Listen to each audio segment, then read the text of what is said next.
Sino-sino ba mga pangalan na lumalabas? Ito naman, wala akong preference. Okay? Discuss natin lahat ng mga posibleng maging kandidato for Vice President. Unang-una ay nandyan si Robin Padilla. Bakit ba inuna ko si Robin Padilla?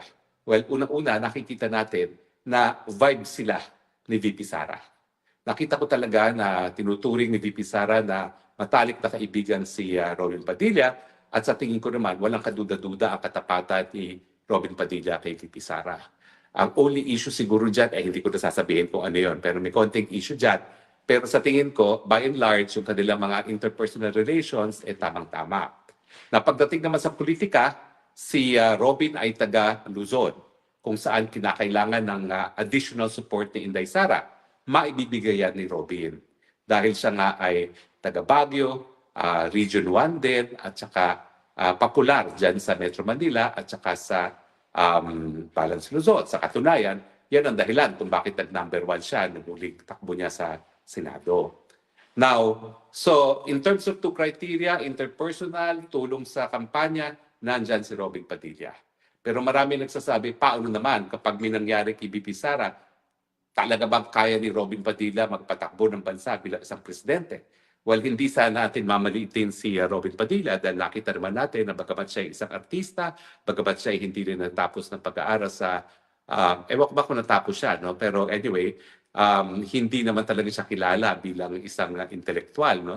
Pero sa tingin ko naman, kapag ang isang presidente naman ay nasa tamang lugar ang kanyang puso, pwede naman siya magtalaga ng mga tao para tumulong sa kanyang pamamalakad. Just in case, kinakailangan na maging successor ang VP at kung yan ay si Robin Padilla. So sa tingin ko, well, to be objective about it in terms of kakayahan, yan yung pinaka-weakness ni Robin Padilla dahil ang tingin ng marami ay hindi siya handa para maging presidente just in case may mangyari kay VP Sara. No?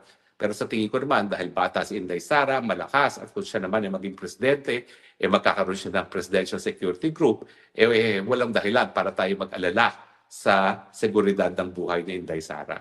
Pero ako, ang personal choice ko, Robin.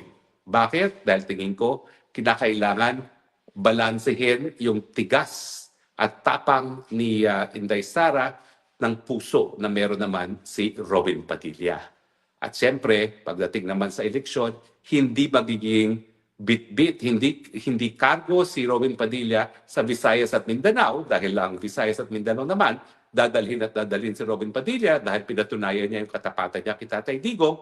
At the same time, mas makakatulong sa lahat ng mga kandidato para kay VP Sara, si Robin Padilla na makakuha na karagdagang boto dito sa Metro Manila at saka sa Balance Luzon. My personal choice, Robin Padilla. Next, Marcoleta. Well, yung Partido Reforma na pinamumunuan ni dating Speaker Alvarez, ang inendorso na, Sara at saka Marcoleta.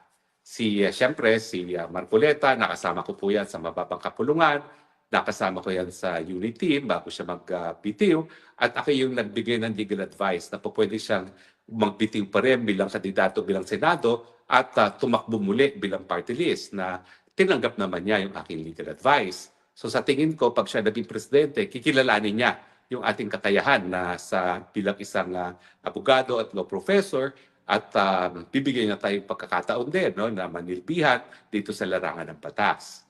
Anong lakas ni Marcoleta? Unang-una sa botohan, Iglesia votes. Dahil solid yan.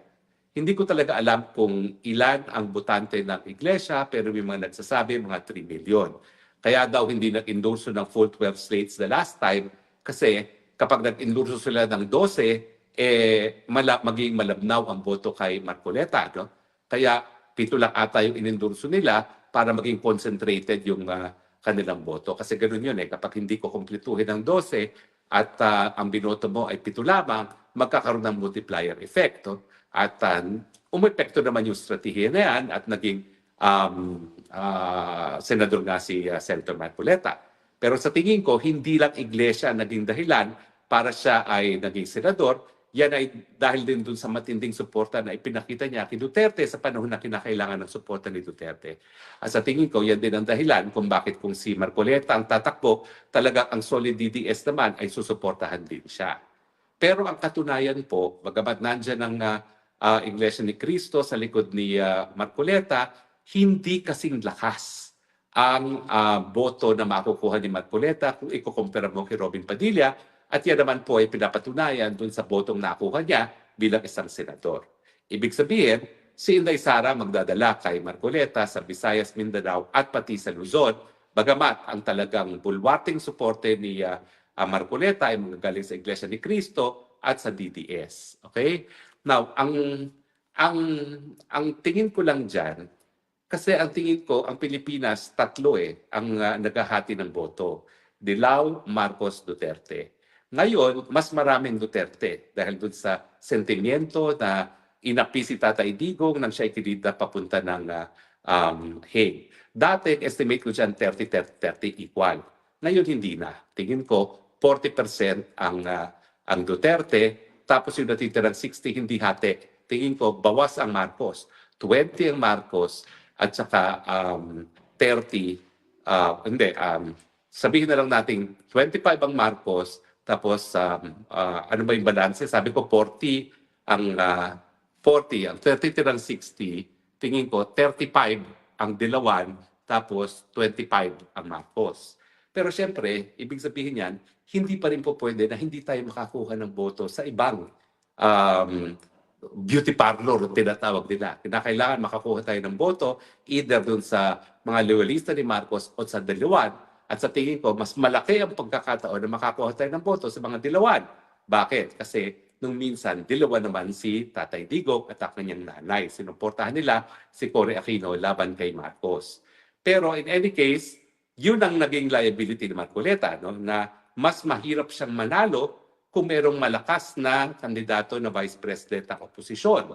At pangalawa, siyempre, mas dadalhin siya ni Inday Sara kesa makakatulog sa kandidatura ni Inday Sara.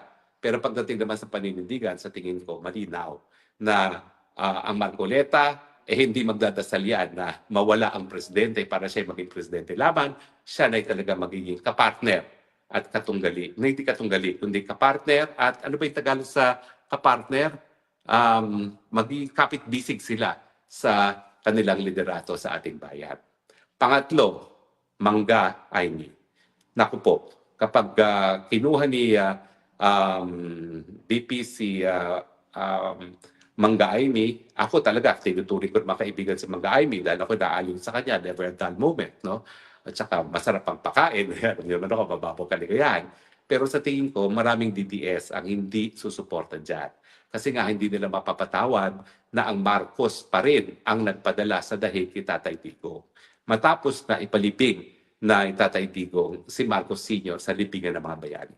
Sa tingin ko, kahit anong gawin ni Aimee Marcos na idistansya ang kanyang sarili, hindi makakalimutan ng mga DDS na ang Marcos isa Marcos.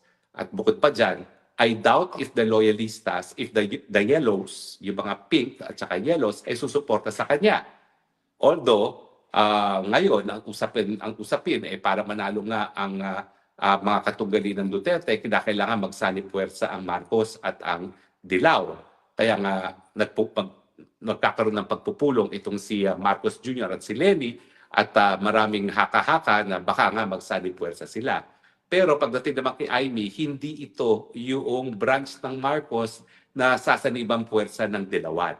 Ang sasanibang puwersa ng Dilawan ay si Marcos Jr. kasi alam nila na siya ang presidente at siya ang may hawak ng makinari at ng local government at ng pondo para makatulong sa isang kandidatong presidente, lalong-lalo na kung napakalakas ng kalaban ng kanilang kandidato. So sa tingin ko, walang botong maibibigay si Aimee Marcos. Kasi yung boto ng Marcos, pupunta pa rin yan kung saan sasabihin ni Marcos Jr. pumunta ang boto. At ang patunay dyan ay nasa hulihan lang ng 12 senador na nanalo ng huling halalan si Aimee Marcos. No? Sa konti ang boto, medyo may liability kasi hindi magiging solid ang boto ng mga Duterte sa kanya. At siyempre, imposible na makakuha ng boto sa mga Dilawan kasi yung Dilawan ang susuportahan yung Marcos Jr. dahil ang gusto nila ay yung advantage na nasa likod mo ang administrasyon. Now, ito magugulat kayo, pero lumalabas din ang pangalan ni Bam Aquino. Ang Bam Aquino ay maraming nagsasabi na po pwedeng maging Vice President kasi nga nagkaroon siya ng deklarasyon na mali ang nangyari kay Tatay Digong. Ang dapat na gawin ay kung merong mga pagkakasala si Tatay Digong ay dapat dito sa Pilipinas litisin. Sa tingin ko ba sincere si Bam? Hindi. Tingin ko, alam ni Bam na para siya manalo bilang Vice President or even President, kinakailangan dagdagan niya ang boto ng mga Dilawan dahil hindi sapat yan para manalo yan. Ngayon, ang estimate ko na power ng Dilawan, mga 35% of the votes. Okay? Dahil 40% si Duterte at saka 25% ang Marcos. So sa tingin ko, nais niyang palawagin ang kanyang base for support, kaya nagsalita siya ng gano'n. No? Pero ganun pa man, ano ba ang kasaysayan ng pamilyang Duterte at Aquino? Minsan nagkasama. In fact, kaya nga naging OIC mayor itong si Tatay Digong ay dahil tinalaga siya ni Cory Aquino bilang OIC mayor ng Davao matapos na mapaalis ang Marcos Sr. At yan, siyempre, pagkilala sa suporta ng angka ng Duterte sa mga Aquino noong sila ay nanindigan labang kay Marcos. So, hindi ko alam kung bakit ang mga apo ni Cory ay hindi alam ang kasaysayan ng sarili nilang pamilya, naging magkakampi ang mga Aquino at ang mga Duterte. At sa katunayan, lahat ng eleksyon matapos ng 1986, hindi na lang kasali yung pagiging kandidato ni Marojas dahil ayaw talaga ni Tatay Digong kay Marojas, continues ang suporta ng mga Duterte sa mga Dilawan. So mga DDS, tanggapin natin yan as kabahagi ng kasaysayan. Naging Dilawan talaga ang mga Duterte. Kaya hindi imposible ang tambalang Duterte at saka Aquino. Now, tingin ko ba mangyayari yan? Well, sa tingin ko hindi. Kasi yung mga loyalistang Dilawan ayaw at saka yung mga loyalistang DDS ayaw. At tingin ko naman makikinig parehong kandidato. Pero actually, may advantage yan. Kasi politics nga is addition, kung 40% ang Duterte, 35% ang Dilawan, sabihin na natin na hindi masusunod ni Bam Aquino ang Dilawan, makukuha niya 25% ng Dilawan out of the 35, 10% pupunta yan doon kay Trillanes kung sinong gusto ni Trillanes, at least magkakaroon tayo ng 40 plus 25, which is a very good lead already of 65.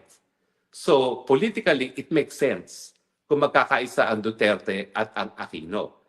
In reality, mahihirapan na tanggapin yan ng supporters ng Duterte at ng Aquino. Pareho silang magtataka. Bagamat ako, dahil matagal na ako dito nagmamasid sa larangan ng politika, alam ko, walang imposible sa politika.